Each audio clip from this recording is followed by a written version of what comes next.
ambayo tulisoma asubuhi, Wathesalonika wa kwanza kifungu ya 5 na tukafika mstari wa 14, lakini saa hizi nitaenda kusoma Wathesalonika wa pili, Wathesalonika wa pili mstari wa 3, kifungu ya 3 na mstari wa 5 ndio nitaenda kusoma.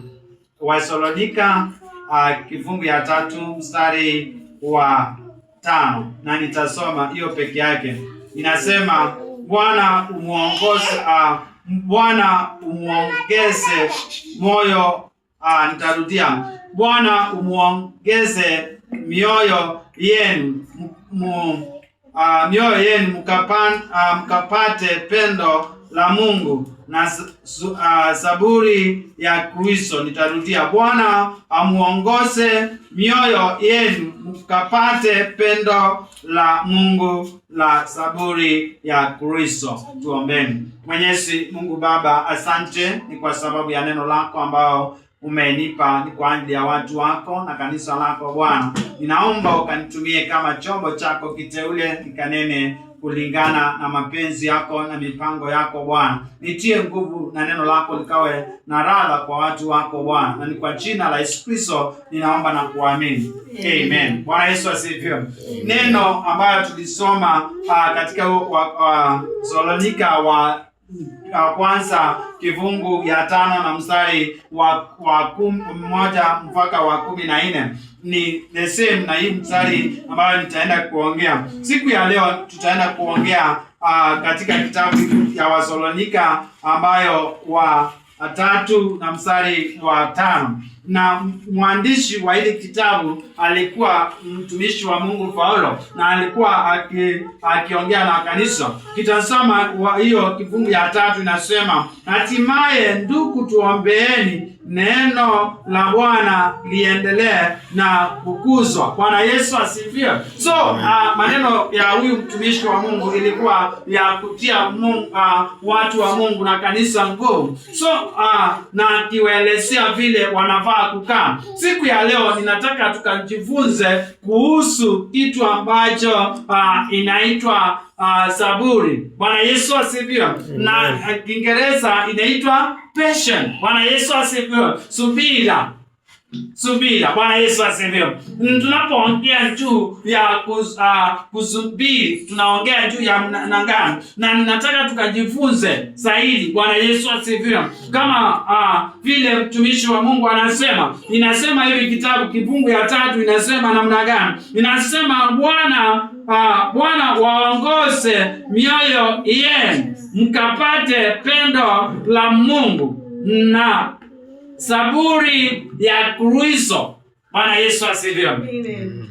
Ukiongea na watu wengi watakwambia samani nilikuwa nasikia Yesu atakuja. Bwana Yesu asifiwe. Na mwingine akwambie hata mimi nimechoka na kufanya nini? Na kungojea. Bwana Yesu asifiwe. Kama ile lugha ya Kiswahili sanifu ni kungojea. Bwana Yesu asifiwe. Na mwingine akwambie Benson leo nilimwambia aliniambia nikungojee, lakini sikuwa nasubira. Bwana Yesu asifiwe. Nilikaa lakini sikuwa na ile uvumilivu wa kumngojea. Bwana Yesu asifiwe. So ndio sababu siku ya leo ninataka tukaelewe kama individual, how does God teach me patient? Bwana Yesu asifiwe. Bwana Yesu asifiwe. Mungu anakufunza aje kuhusu patient? Mungu anakufunza aje kuhusu saburi? Bwana Yesu asifiwe. Na ndili tutalitoa kwa hilo mstari unasema hiyo wa 5 unasema namna gani? Unasema Bwana uwaongeze mioyo yenu mkapate pendo la Mungu na saburi ya Kristo. Bwana Yesu asifiwe. Amen. Na ndio sababu unaona Wakristo tunakuja kanisani kila wakati. Wakristo tuliokoka na tunajua ya kwamba siku moja Yesu atakuja. Bwana Yesu asifiwe. Ukitazama hiyo kitabu ya Wathesalonika wa kwanza mstari ambayo tulisoma, ambayo ulikuwa mstari Wathesalonika kifungu ya ngapi? Wathesalonika wa kwanza kifungu ilikuwa ya ngapi? Ilikuwa ya 5. Inasema namna gani? Anaongea juu ya vile mwivi Kiswahili zanifu ni ile mwizi. Bwana Yesu asifiwe. Wakati maandiko ama Biblia inaelekeza ya kwamba inasema kama vile mwizi anakujanga nyumbani kabla hajafanya nini? Hajakuambia. Hivyo ndivyo tunavaa kuwa tunangojea Kristo Yesu, kwa sababu hatujui saa wala wakati. Bwana Yesu asifiwe. Tunajua atakuja. Bwana Yesu asifiwe. So, wakati tunaposema vile Mungu anafaa kutufunza kuhusu saburi, tunafaa kuvumilia kila wakati tukiwa na saburi, tukingojea kutoka kwa Bwana. Bwana Yesu asifiwe. Na tunapoongea juu ya patience tunaielewa namna gani kama Wakristo? Wakati tunapoongea juu ya saburi inaweza kuwa wakati mgumu. Bwana Yesu asifiwe. Yaani unangojea, hauna kazi na hauna jambo lolote, lakini unaendelea na kungoja Bwana. Na wengi wanasema wewe unangoja Mungu tu atakuja wakati wake. Bwana Yesu asifiwe. Lakini Mkristo anaendelea na kusubiria wakati wa Mungu, wakati utafika. Hata akikosa leo, anakuwa na matumainio ya siku ya kesho, nitafanya nini? Nitapata. Bwana Yesu asifiwe. Na wakati tulipokuwa tukiongea, ndugu yangu akaniambia wakati wa Mungu ndio mzuri. Bwana Yesu asifiwe. So, wakati tunapoongea juu ya zaburi, huwa tunaongea wakati wa kungojea, wakati wa mausito. Bwana Yesu asifiwe. Kuna mtu yeyote ambaye hajapitia mausito? Unangojea. Wakati wa Mungu ndio mzuri. Hata ingawa ni mausito tunayopitia, mambo magumu tunayopatana nayo, tunapata kuwa wakati wa kungojea kwa Bwana. Na hiyo ndio inaondoa ule kungojea kwa haraka. Kama vile nimesema nama nimepeana mfano ya kwamba nikasema, niliambia na ndugu yangu akaniambia nitakungojea, lakini ninakaa nakosa kuwa na subira, ninaenda. Bwana Yesu asifiwe. Hiyo sitakosa chochote kile tuweze kuongea pamoja, ama mauzuri ambayo angekuwa ananiletea nikose. Bwana Yesu asifiwe. Kwa sababu nimekosa kuwa na nini? Na subira. Bwana Yesu asifiwe. Na patience ni jambo ama ni tunda moja ambayo ni ya Roho Mtakatifu. Bwana Yesu asifiwe. Yaani ni jambo ama ni tunda la Roho wa Kristo tunavaa kuwa nalo. Bwana Yesu asifiwe. Hata ingawa ni ngumu, ni tunda ambayo ni nzuri, ambayo ni ya Bwana. Bwana Yesu asifiwe. Kwa sababu si wote ambao wako na hilo tunda, ama ni wote. Kuna mtu unaweza kumwambia saa hizi lakini afike mahali achoke. Bwana Yesu asifiwe. Lakini kuna mtu atamwambia subirie mpaka jioni na ngojee. Bwana Yesu asifiwe. Bwana Yesu asifiwe. Kama vile tulikuwa tunaongea juu ya kufanya mambo, tunasema tungojee mpaka wakati wa Mungu. Bwana Yesu asifiwe. Lakini mwingine atakuja akae aone tuko 2 watatu na akimbie na aende. Bwana Yesu asifiwe. Mwingine aone hakuna jambo inaendelea, mawazo yake na akili zake zimfunze aende. Bwana Yesu asifiwe. Lakini mtu ambaye anamjua Bwana anakuja, mnaunganika pamoja na mnafanya kazi pamoja na mnangojea pamoja wakati ambao mtaambiwa twende. Bwana Yesu asifiwe. Hivyo ndivyo Mungu wetu anahitaji kutoka kwetu. Hivyo ndivyo Mungu wetu anahitaji tukue na ile subira. Hata mambo yakuwe mazito namna gani, tusije kungojea kutoka kwa Bwana. Tusije kusubiria vile ahadi za Bwana ambaye ametupea kutoka kwetu. Hata ingawa tutapata mausito, tukijua ya kwamba kuna njia ambayo ya kupenya, ambaye atatuokoa, naye ni Yesu Kristo. Bwana Yesu asifiwe. Amen. Hivyo tusikubali hilo tunda liondoe mambo mazuri mengi ambayo iko ndani ya maisha yetu. Bwana Yesu asifiwe. Kama vile unapanda shamba, unapanda mbegu, unasubiri mvua inakuja, inamea, unapalilia, inafika wakati wa kupiga dawa, yani na bado hujakula nini? chakula ama matunda. So hivyo ndivyo tunapaa kuwa na hilo subira katika maisha yetu kama Wakristo, na hivyo ndivyo tunafunzwa na neno la Bwana. Ndivyo Mungu anatufunza tuendelee kuwa na hiyo subira. Bwana Yesu asifiwe. Amen. Na tukiwa na subira hatutakuwa na shida, tukingojea kutoka kwa Bwana.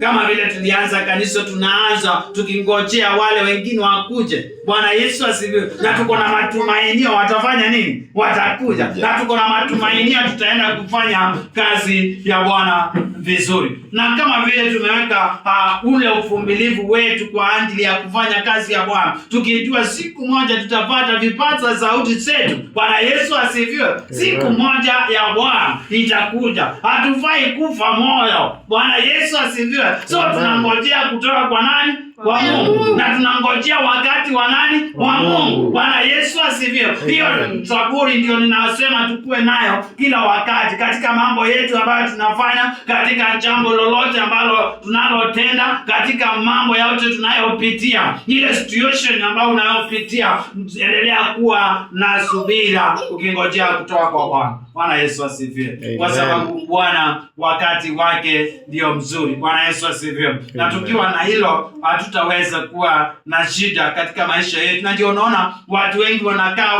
katika wokovu kwa muda kidogo tu.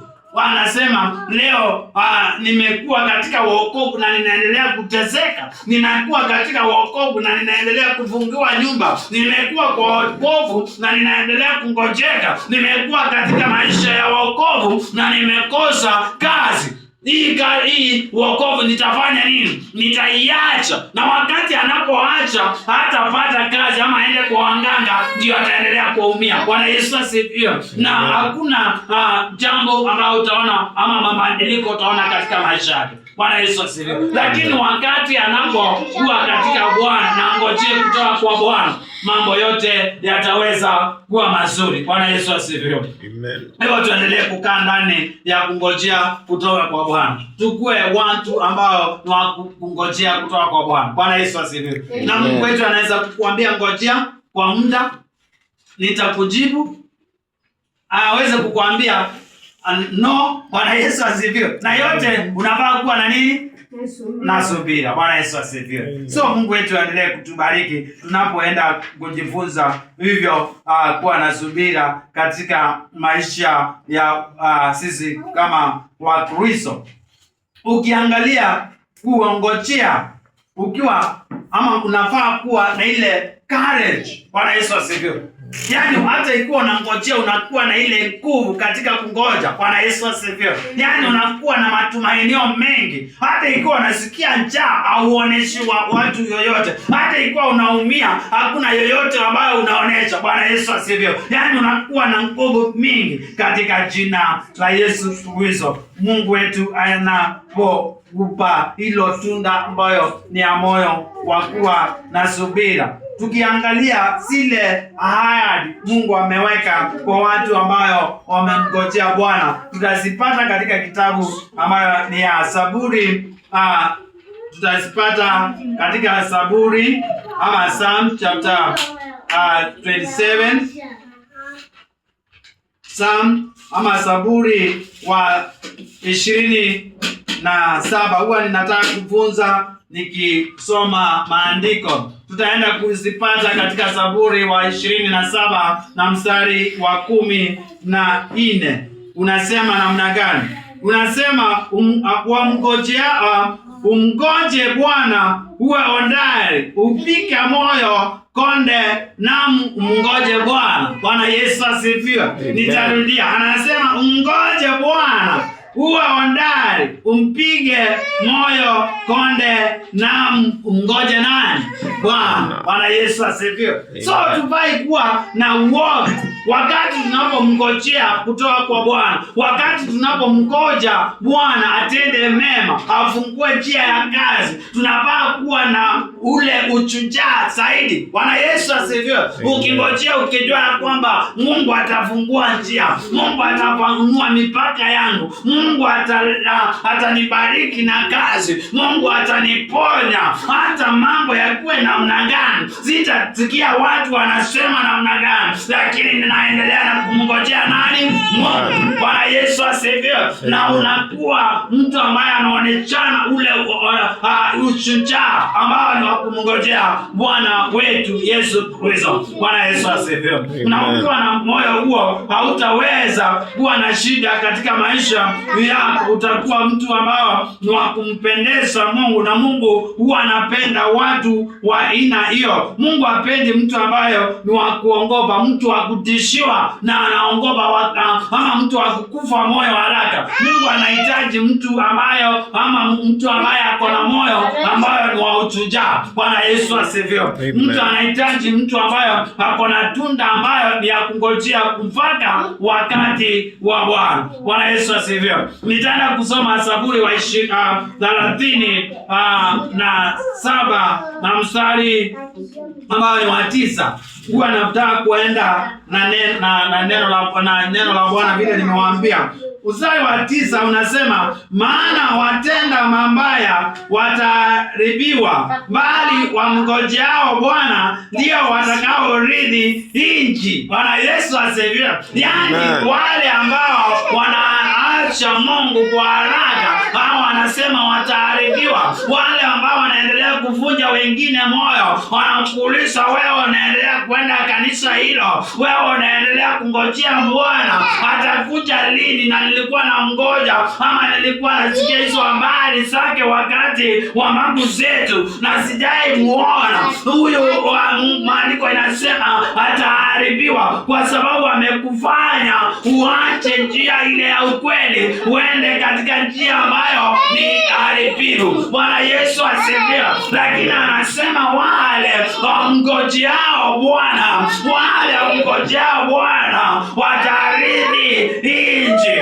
Bwana Yesu asifiwe. Ile baraka ambazo amekuahidia utazipata katika jina la Yesu Kristo, kwa sababu anasema utarithi nchi, utarithi zile baraka ambazo amekuahidi. Bwana Yesu asifiwe. Kwa hivyo kuna haja ya kuvunzwa na Mungu kumngojea wakati wake. Bwana Yesu asifiwe. Kwa hivyo tunapomngojea Bwana, tusiwe watu wa kutishatishwa na mambo, tusiwe watu wa kuongopa, kwa sababu wamngojeao Bwana watapata baraka. Wanapokuwa na subira watapata ile matamanio ambayo ni ya moyo wao. Bwana Yesu asifiwe. Kwa sababu wakati unapongojea kitu chema, wakati mwingi huwa una matumainio ya kwamba hiyo kitu itakuwa nzuri. Bwana Yesu asifiwe. Unapoahidiwa mambo mazuri, lazima Bwana ayatimize kwa njia yake ya kipekee. Maandiko inasema wamngojeao Bwana watarithi nchi. Bwana Yesu asifiwe. Kwa hivyo ole wake ule ambaye anafanya wale wengine kupotoka. Ole wake wale wanaendelea kupanga mipango ambayo ni ya kutengeneza na kurembesha nyumba ya Bwana. Wengine wanakuambia hakuna kitu inaendelea, hakuna jambo ambayo inafanyika pale. Anasema ole wao, ni kwa sababu Mungu atawaharibu. Bwana Yesu asifiwe. Lakini wale ambao watakuwa na subira na kungoja na kusikia sauti ya Bwana watarithi nchi. Bwana Yesu asifiwe. Amen. Kwa hivyo tuendelee kumngojea Bwana. Tukienda katika kitabu ambayo ni ya Luka kifungu ya 8 na mstari pale, utaenda uelewe vizuri. Nimesema tunataka kwenda kwa ajili ya neno la Bwana vizuri, tuelewe jambo ambayo tunajifunza vizuri, na Mungu wetu atuneemeshe. Tunaenda Luka mtakatifu kifungu ya 8 na mstari ambao ni wa 15. Unasema hivi. Luka kifungu ya 8 na mstari wa 15 unasema, na zile anasema na sile venye haya wanzifichao lolote.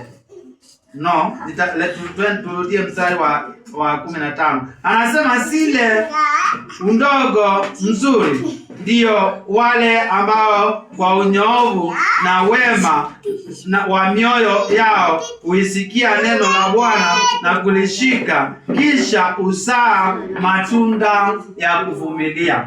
Bwana Yesu asifiwe. Uzaa matunda ya kuvumilia. Yaani wale ambao wamekaa katika maisha ya kusubiri, wale ambao wamekaa maisha ambayo ya kungojea. Na niulize swali. Bwana Yesu asifiwe. Mwembe ili kule swali kwanza. Maembe yanakuwa matamu ama yanakuwa machungu? Matamu. Na huo mwembe mwenye alipanda alichukua muda mgani? Mrefu sana, si ndio? Bwana Yesu asifiwe. Lakini wakati unapohitaji maembe unaenda unachuna saa hizi, unakula, unasikia ikiwa tamu.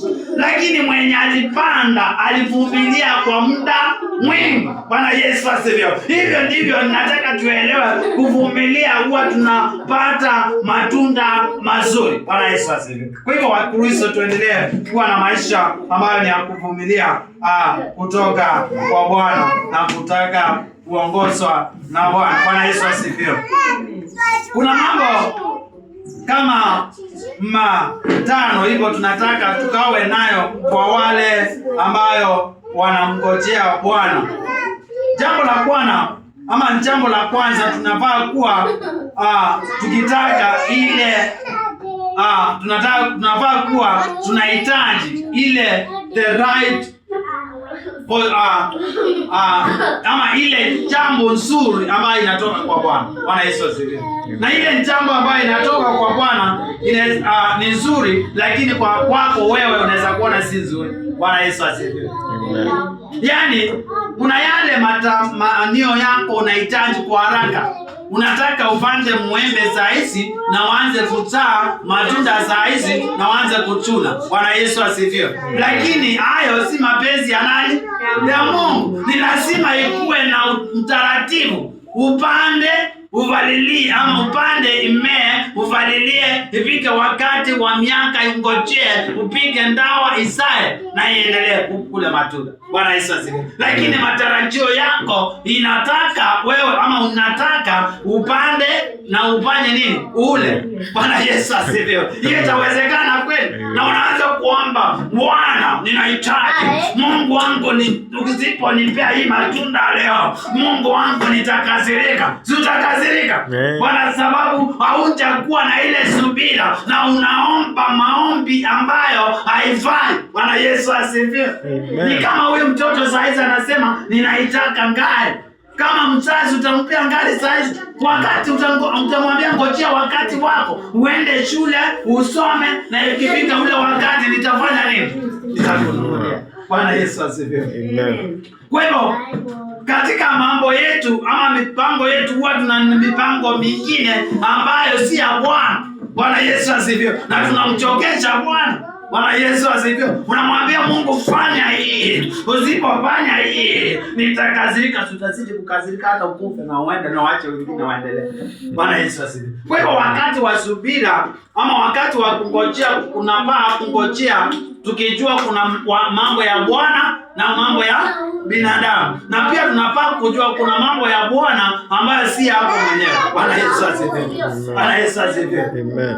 So tunapokuwa tukifanya mambo kama Wakristo tunafaa kuelewa wakati tuko katika maombi, tuelewe ni maombi gani tunaomba. Mipango yetu ambayo tunapanga tuelewe. Tunaweza kuwa tunaitisha mambo zingine ambayo haifai kwetu. Bwana Yesu asifiwe. Na mambo zingine haiendanishi na mipango ya Bwana. Bwana Yesu asifiwe. Amen. Bwana Yesu asifiwe. Amen. Unasema Mungu nibariki na fedha, nibariki na ambapo si mbaya, lakini usiupatie Bwana na usifanye kazi ili ufanye nini? Pesa. Bwana Yesu asifiwe. Na wakati mwingine unaweza kuwa unahitaji lakini wewe wakati wako hujafanya nini? Hujafika. Bwana Yesu asifiwe. Bwana Yesu asifiwe. Jambo la pili. Tunaweza kuwa tunaambia watu mambo ya Mungu ambayo haiwepai. Bwana Yesu asifiwe. Kama vile naweza chukua hii bahasha. Anipole tu, wacheni niseme. Bwana Yesu asifiwe. Hii bahasha, Bwana Yesu asifiwe. Ninakwambia usipogusa hii bahasha ama ukingusa hii bahasha utabarikiwa. Bwana Yesu asifiwe. Uchunguze bahasha na ukingusa weka 2,000 mahali hapa ili uone nini? Baraka. Bwana Yesu asifiwe. Hiyo ni neno la Bwana.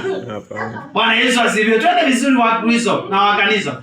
Yaani ninaweka 2,000 mahali hapa na ninawaambia msipoweka 2,000 na mkuze hii bahasha hautabarikiwa. Haya ni mapenzi ya Bwana. Haya ni mapenzi ya Bwana. Hivyo ndivyo Mungu hahitaji mambo kama haya.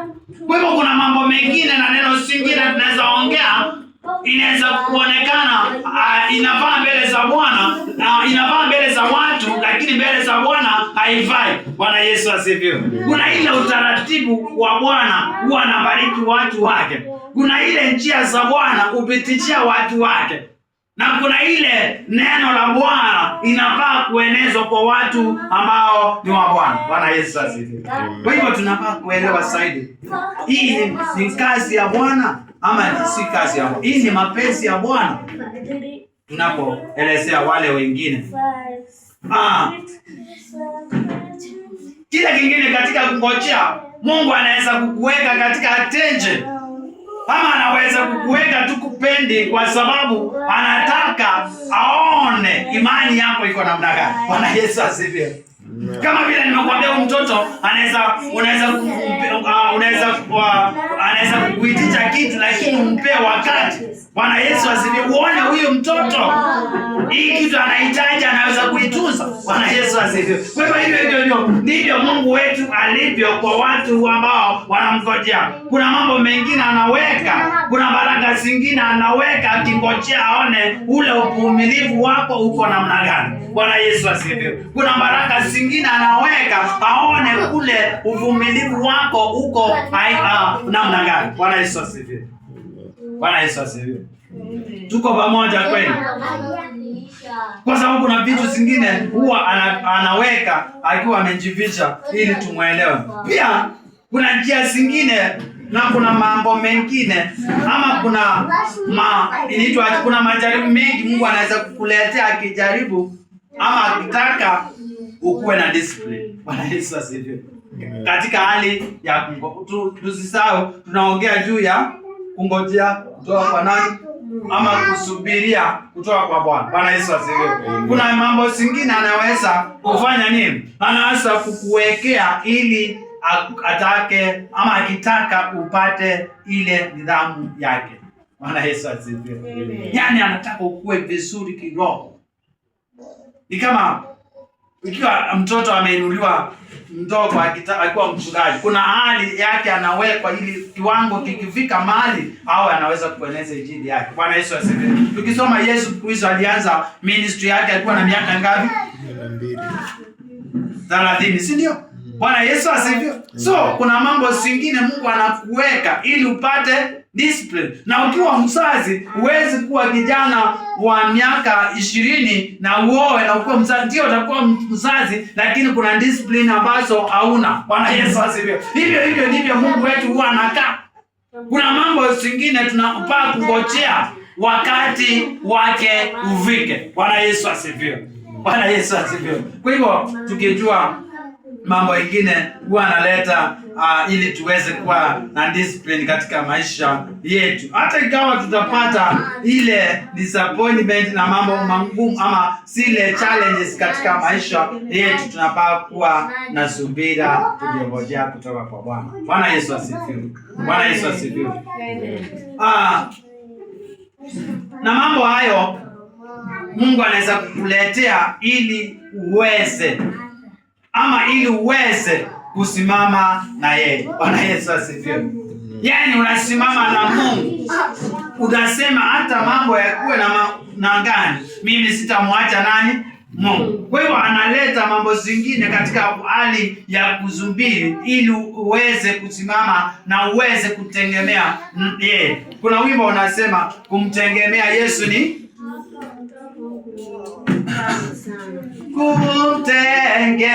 kumtegemea Mwokozi kwangu tamu kabisa, kuamini neno lake linalala moyoni. Bwana Yesu asifiwe. So huko kumtegemea ama huko kusimama na Bwana, mambo mengine huwa analeta ili uweze kumtegemea. Bwana Yesu asifiwe. Ili uweze kusimama na yeye, ili useme hata mambo yakuwe mazuri akuwe mabaya, Mungu ndiye Bwana katika maisha yangu. Bwana Yesu asifiwe. Na unasema hata mambo ikuwe namna gani, mimi sitoki pale kwa Bwana. Bwana Yesu asifiwe. Na ile nyingine analeta katika maisha ya kumtegemea, ama ile ambaye anatufunza katika hali ya kumtegemea ni jambo ambayo inaitwa trust. Bwana Yesu asifiwe. Trust Kiswahili ni kumtumainia Bwana. Bwana Yesu asifiwe. Matumainio yetu tuweke mbele za Bwana. Bwana Yesu asifiwe. Kwa hivyo kupitia hayo mambo tutaweza kuelewa na kujua vile maisha ambayo ni ya kumtegemea Bwana vile inakuwa. Na vile Mungu na Biblia inapotueleza tuweze kusimama katika kumtegemea na kumsubiria Bwana, tutakuwa na maisha ambayo ni ya furaha. Bwana Yesu asifiwe. Tutakuwa na maisha ambayo ni ya kushukuru. Tutakuwa na maisha ambayo ni ya kuinua. Hata mambo yakuwe mazito namna gani ambayo tunaipata katika James 1:2 mpaka mstari wa 3, na ile ingine tunaipata Romans chapter 5:3. Hiyo sitasoma mambo pale, tutapata vile kuna haja ya kumtegemea Bwana. Bwana Yesu asifiwe. Kwa hivyo ninapoendelea na kumalizia, tunafaa kusimama katika mpengo ya kusarenda hali ama kusarenda katika hali ya kusubiri Bwana wetu. Bwana Yesu asifiwe. Kusubiri kutoka kwa Bwana, kusubiri kutoka kwa Bwana katika maisha yale yetu, na tutaweza kukua katika roho ya Kristo ambayo anamfurahisha Bwana. Bwana Yesu asifiwe. Kwa hivyo tukiwa pile tutaweza kupata jambo ambayo ni haya quality ambayo ni ya kusubiri kutoka kwa Bwana, na hutaweza kutingizwa na yoyote yule. Bwana Yesu asifiwe. Mtu ambaye anakuwa na subiri ambaye ni wa Mungu hawezi kutingishwa na yoyote yule kutoka wapi. Kila mtu ndio unasikianga watu wakisema fulani anakuanga na msimamo wake. Huwezi kumwendea hivi na umuondoe mahali pale. Bwana Yesu asifiwe. So hiyo ndio inafanya mtu anakuwa na msimamo katika Bwana. Ndio anakuwa na msimamo katika maisha yako, na watu wengi watakuongopa, hata shetani hatakuongopa. Bwana Yesu asifiwe. Kwa sababu anajua hata akikuja kuchallenge hautaweza kuchallengekia. Bwana Yesu asifiwe. So tuwe na maisha ambayo ni ya kusubiria kutoka kwa Bwana, na Mungu wetu na wa neema aweze kutubariki, na neema ya Bwana ikuwe nasi tunapokuwa na hilo tunda ambayo ni ya kusubiri, ambayo Bwana ametuvuza kutoka siku ya leo, na tuendelee na Mungu wetu atubariki. Tuombeni. Mwenyezi Mungu Baba, asante ni kwa sababu ya neno lako. Pokea sifa kwa sababu umenipa kunena kulingana na mapenzi yako na vile ulikuwa umenituma. Bwana, ilifuatilie nikawa ya baraka, na kila mmoja anasema ya kwamba mimi ningependa kuwa na hilo tunda ambayo ni ya kusubiri, ama tunda ambayo ni ya kungojea kutoka kwako. Bwana, wape na utusaidie kanisa lako na kulibariki, na neno lako likazidi kwenda na mbele, na ni kwa jina la Yesu Kristo ninaomba na kuamini. Amen. Mungu awabariki na neema ikuwe nanyi. Asanteni.